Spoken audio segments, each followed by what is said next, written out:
Hello, beautiful acupuncturists. I have a short video today to continue talking about switching our words and going from a more negative thought and speaking process to a more positive thought process, which then our thoughts turn into words. And so this switch, I believe I brought it up a few weeks ago in a previous video where I talked about the power of our words. And so I really want to hone in on this one particular concept, this one switch of one word to another. And it might seem insignificant, and it really isn't. So we're going to talk about switching but to and. And it's a simple conjunction. Both of them are. We are tying together two parts of a sentence. And the reason we're going to switch from but to and, but being slightly more negative, not negative inherently like not or can't or don't or any of those words.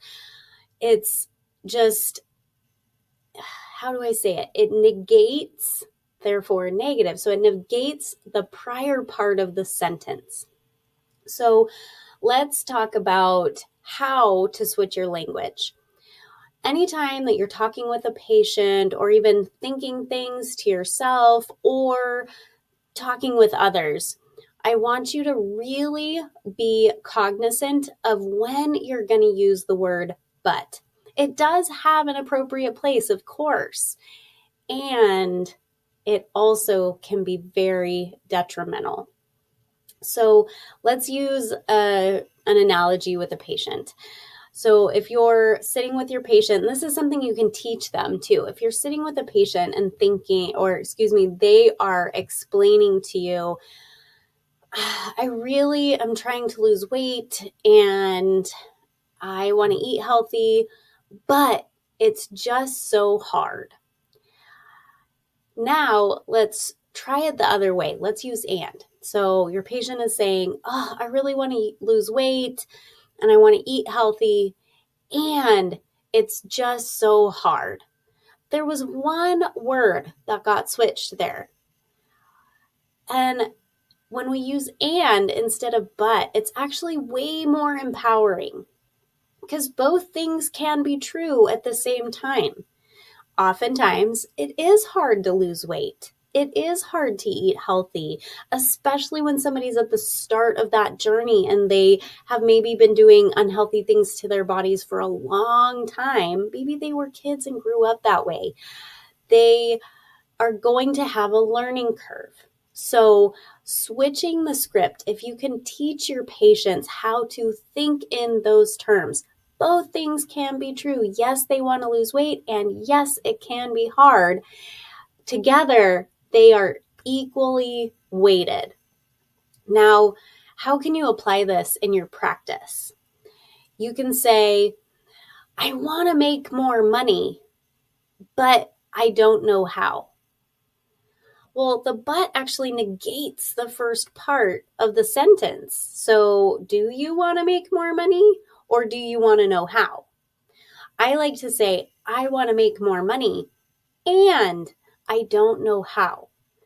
Listen and feel how much more empowering that is. Both things are true. Very true. I want to start making $10 million a year in revenue in my business, and I have no idea how to get that done. I have no idea how to make it happen.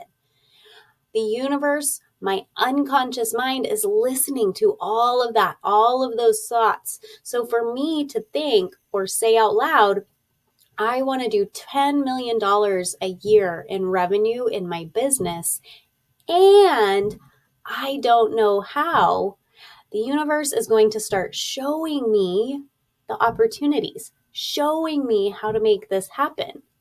If I use but, I'm slashing off part of that sentence and it's like, well, you don't know how to do it, so it's not going to happen. So really start paying attention to where that is.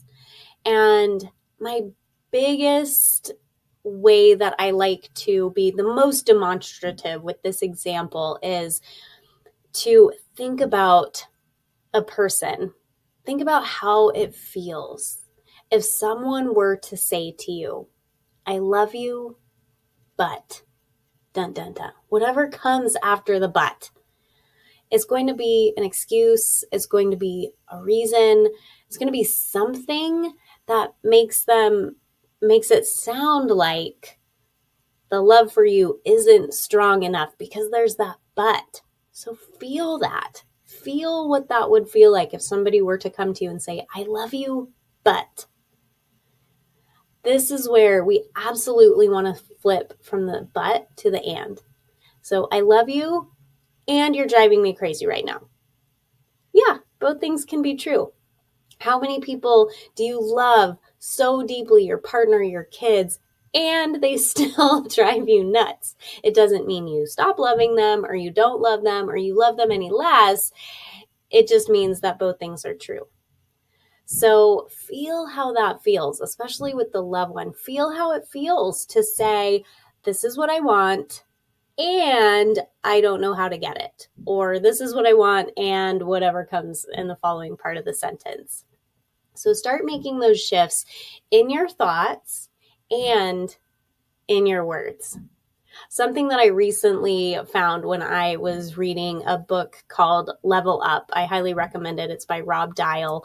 He talks about the fact that we actually can't, and he has a lot of science to back this up, neuroscience and neuroplasticity behind the fact that we are incapable of changing the original thought. We are just hardwired for hundreds of thousands of years based on survival to have the negative thought. What we can do, though, is to catch the negative thought and then have our second thought be aligned with what we want or align it with the positive.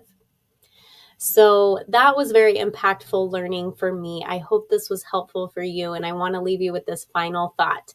Just know that the word however is just a fancy but.